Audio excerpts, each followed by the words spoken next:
শেষে গিয়ে মানুষ আটকা পড়ে।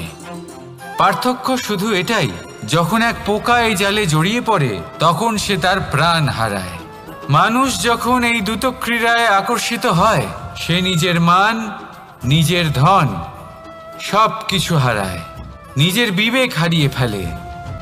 কিন্তু আপনি আপনার বিবেক কখনোই হারাবেন না। যদি আপনার মনে লোভ চলে আসে, আপনি লোভী হয়ে ওঠেন। যদি আপনি দুটো ক্রীড়ার এই খেলায় আটকা পড়েন, তাহলে মনে রাখবেন, এই খেলা থেকে ফিরে আসা প্রায় অসম্ভবই বলা যায়। নিজের বিবেক কখনো হারাতে দেবেন না, কারণ বিনাশ আসার প্রথম লক্ষণ হলো বিবেকের বোধ চলে যাওয়া। এই প্ররোচনায় কখনো পা দেবেন না। আর আমার সাথে ভালোবেসে বলুন, রাধা রাধা। বিজয়। বিজয় লাভের জন্য মানুষ কি না করে থাকে, যে কোনো সম্ভাব্য প্রচেষ্টা করে। কিন্তু নিজের বিজয় লাভের জন্য বাজিতে যা ইচ্ছে তাই রেখে দেওয়া কি উচিত কাজ? কখনোই নয়। নিজের হারানো সম্মান, নিজের হারানো সম্পত্তি, নিজের হারানো অধিকার ফিরে পাওয়ার শুধু একটাই পথ রয়েছে, আর তা হলো পুরুষার্থ। দুটো ক্রীড়া নয়। যে মানুষ নিজেই হেরে গেছে, নিজেই নিজের জয়লাভ করার জন্য অন্য কাউকে কিভাবে বাজিতে রাখতে পারে? এ হলো সম্পূর্ণরূপে অনুচিত। অনেক সময় অনেক ধন লাভ করার জন্য, অনেক সম্পত্তি লাভ করার জন্য আমরা নিজের আসল ধন, আমাদের আপনজন, তাদেরকে হারিয়ে ফেলতেও প্রস্তুত হয়ে যাই। এটা একেবারেই উচিত নয়। যত বড়ই সংকট আসুক না কেন, আমাদের আপনজনদের আমাদের সাথেই রাখা উচিত। নিজের বিজয়ের জন্য ওনাদের বাজি রাখা ঠিক নয়। এই ভুল কেউ একজন করেছেন, আপনি তা ভুলেও করবেন না। রাধা রাধা। নারী জন্মসূত্রে কারোর কন্যা, ধর্মসূত্রে কারোর পত্নী, আর কর্মসূত্রে কারোর মা। আমাদের মনে এই ছবি আঁকা রয়েছে একজন নারীকে নিয়ে, তাই না?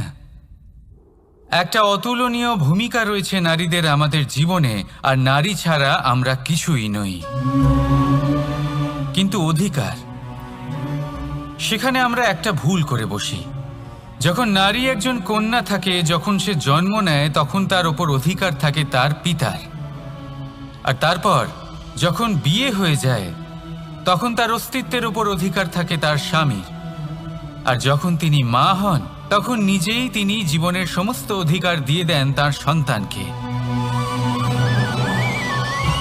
কিন্তু আমরা কি কখনো এটা ভেবেছি, এই জীবন হলো তার নিজের?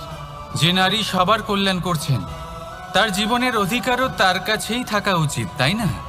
তার নিজের জীবনের সিদ্ধান্ত সে নিজেই নিতে পারেন, নিজেই নিজের ভাগ্যের রচয়িতা হতে পারেন। আর এর জন্য আমাদের নিজেদের পাল্টাতে হবে, দৃষ্টিভঙ্গি পাল্টাতে হবে। কারণ এই ধারণা সেটা আজ বা কালকের ব্যাপার নয়, এটা ঘটে চলেছে বহু বছর ধরে, আর চলতেই থাকবে যদি আমরা এটা না বদলাই। আর এটা তখনই সম্ভব হবে যখন আমরা নিজেদের মধ্যে পরিবর্তন আনব। তাই আজকের পর থেকে, এই মুহূর্ত থেকে, কোনো নারীর ওপর অকারণ অধিকার স্থাপনের আগে সহস্রবার ভেবে দেখবেন। কারণ যখন নারী নিজের অধিকার কেড়ে নিতে বাধ্য হবেন, তখন শুধু এবং শুধুমাত্র বিনাশই ঘটবে। রাধা রাধা। যদি সন্তান কোনো দুষ্কর্ম করে, তাহলে সেই অপরাধ শুধু কি সেই সন্তানের? না। যদি সন্তান দুষ্কর্ম করে, তাহলে অপরাধী তার মাতা পিতাও, যারা পুত্রমোহর কারণে সেই অনুচিত কাজে তাকে বাধা দেননি। অপরাধী হলেন তার পিতামহ, যিনি নিজের কর্তব্যবোধের কারণে নিজের পরিবারের যত্ন নেননি, যিনি সন্তানকে কখনো শাস্তি দেননি। অপরাধী হলেন তার সেই গুরুও, যিনি নিজের শিষ্যের সেই দুষ্কর্ম দেখেও তাকে প্রতিহত করতে পারেননি। একজন হবু রাজার কর্তব্য হলো নিজের প্রজার কাছে সে যেন এক উদাহরণ প্রস্তুত করতে পারে। কিন্তু যদি এত অনুচিত উদাহরণ প্রস্তুত হয়ে থাকে, তাহলে মা বাবার, বাড়ির বয়োজ্যেষ্ঠদের কর্তব্য হলো ওনারা যেন সেটা সেখানেই থামায়, হয় ভালোবেসে, নয়তো শাস্তি দিয়ে। যদি না থামানো হয়, তাহলে মহাভারত অবশ্যম্ভাবী। অনেক ব্যক্তির মনে একটা প্রশ্ন জাগে আমাকে আর রাধাকে নিয়ে। বলেন যে, না আমি আর রাধা একসাথে থাকি, না আমাদের বিয়ে হয়েছে। আমি এখানে দ্বারকাতে, ও ওখানে বর্ষণাতে, তাও এত ভালোবাসা কি করে? এ কেমন সম্পর্ক? আমি তাদের একটা সহজ কথা বলতে চাই। আপনি কখনো আয়নার দিকে দেখেছেন?